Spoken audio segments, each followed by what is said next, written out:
What's going on, guys? We are back again. We are going to be discussing the latest episodes of The Bad Batch, episode 15 and 16. The finale, it was a two-part finale. Now, I will say that these episodes kind of went back and forth with me, honestly, because the entirety of the very first of episode 15 is seeing the Bad Batch try to come up with a plan to try to go after Crosshair and try to go after the Doctor by them infiltrating a base that is having this meeting and then being able to sneak on or have a transponder onto the Doctor's ship so that way they can follow him and possibly rescue Crosshair. Now, during this operation, they do infiltrate the base after going through some loops, and Echo is willing to help. And at the same time, they are able to infiltrate the base, and when this occurs, we do see that they run into a familiar face by the name of Saul Guerrera, who is still very young at this point. He's become a revolutionary leader. He's still trying to go up against the Empire, and he's wanting to blow this base up completely so that way he can send a message to the Empire, even though Hunter as well as Tech tell him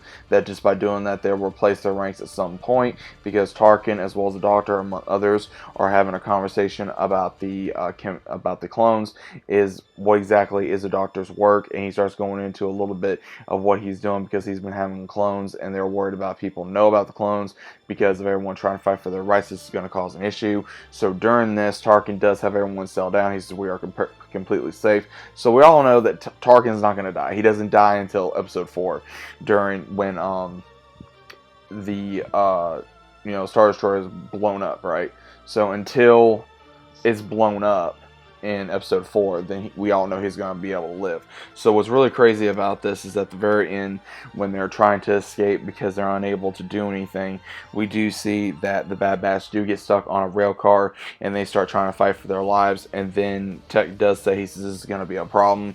So we do run into a bigger problem in episode 16 where they're trying to fight for their lives, and as of right now, the group gets into a bind, and Tech, he has to try to be able to undo everything, and he has no choice but to destroy the cart above him so that way the weight will not go down fully and everyone will perish, and he makes the ultimate sacrifice of basically giving himself up for the rest of the team.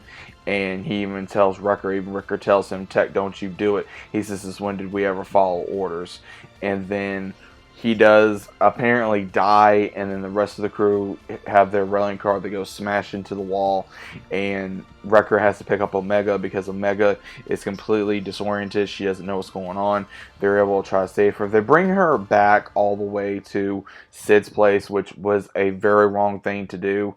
They should have brought her someplace else. I think they should have brought her back to the planet that they were on originally, because we did see a slow I would say possible relationship growing between Tech and Phee, possibly, but with them bringing Omega back to Sid was a real bad idea, because we see where she's trying to recover. Hunter's asking her, do you remember anything that happened? And she realizes that Tech is gone and we have to go back for him. She says no, because if that does occur, then it's going to be more bad on them, because we don't know if he's alive or not, and also Tech would want us to keep going, and they do come with the decision to no longer be soldiers but to basically retire on that planet that they were on. And as soon as that happens, we see where Wrecker is offered a drink by Sid. He says, I don't want to take it, and then she says, I always like goggles. And right when Echo's trying to deal with the death of his brother as well, we see where the Empire does come, and we all know what happened. Sid sold him out. It does get really shown that Sid is the one that sold him out. Nobody, I've seen so many hatred towards Sid, which is rightfully so, because she doesn't care about the group. She supposedly cares so much, but she's always sent him out on BS missions, and they don't ever get no pay because of how much they owe her, which is a bunch of nonsense. And all the loyalty that they've shown her, this is what she does. So it really does get to show you of what has happened in this episode. Now, I will say that when this happens, they take Wrecker down, unfortunately, pretty easy with multiple blasts where he's unable to handle them. And then we see where Hunter is trying to fight off the commandos as well. And then we also see where Omega's not wanting to give up, and the Doctor comes in, tosses over what was left of Tech's goggles to him, and he says, well, this is what was left, and this is going to be a bonding chip to you, because if you give me Omega, then I'll let you two live. He says, I'm not going to like hand over Omega to you. And then when that happens, he pretty much tells, okay, well, if you lose, you've already lost one brother, so don't lose another. And he threatens to kill Wrecker. And then as soon as that happens, Hunter does lay down his arms.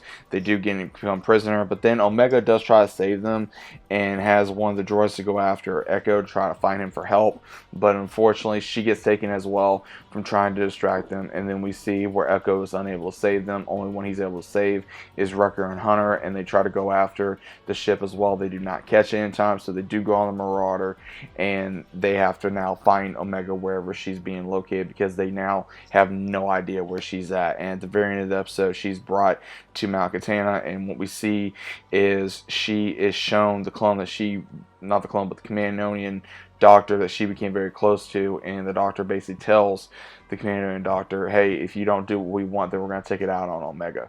If it can be done, whatever Palpatine's wants, some type of cloning. So this could be the beginning of Snoke or of Palpatine's second body that we saw in Rise of Skywalker, possibly. There's been a lot of theories on that, so that's what a lot of people have been speculating.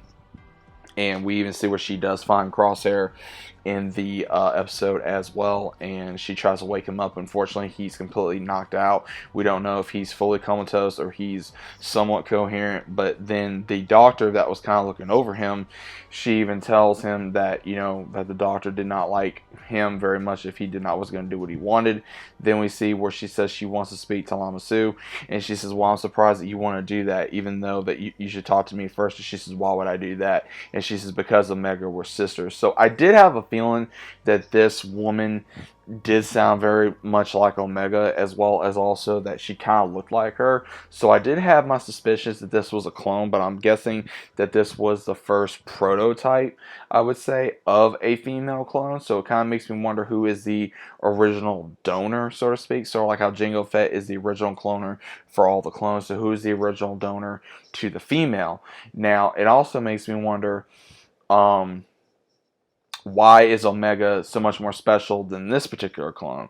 So it kind of goes in hand in hand. A lot of people think, you know, Omega is force sensitive, which she possibly very well could be, or something else. Again, there's something with Omega that makes her very special. And unfortunately, that is how the episode ends. And now it's season 2 finally is done. Now, I will say season 2 has ups and downs for me. Honestly, season 2 was kind of back and forth, and there's some of it I enjoyed, some of it I did not enjoy.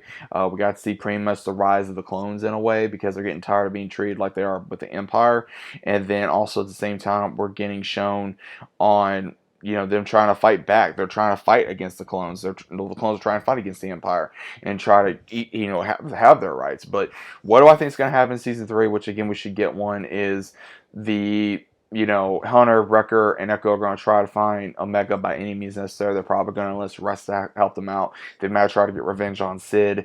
Omega is trying to have to probably make allies with this so-called older sister that she has now revealed, and also with the doctor that she's close to, and even with Crosshair. So between her and Crosshair, they're going to have to figure out a way to get out of there. So overall, guys, what are your overall thoughts of season 3? What do you think is going to happen? I know season 2 was kind of, like I said, up and down for me. Honestly, I know Mandalorian is going to be probably close to finishing up too, unfortunately, very soon. So we're going to be dry on Star Wars again, because we've been getting so much Star Wars content. So overall, guys, what do you think of the last 2 episodes, the finale, the season as a whole? Either way, let me know your thoughts are about it down in the comments down below, and I'll see you as always on the very next one.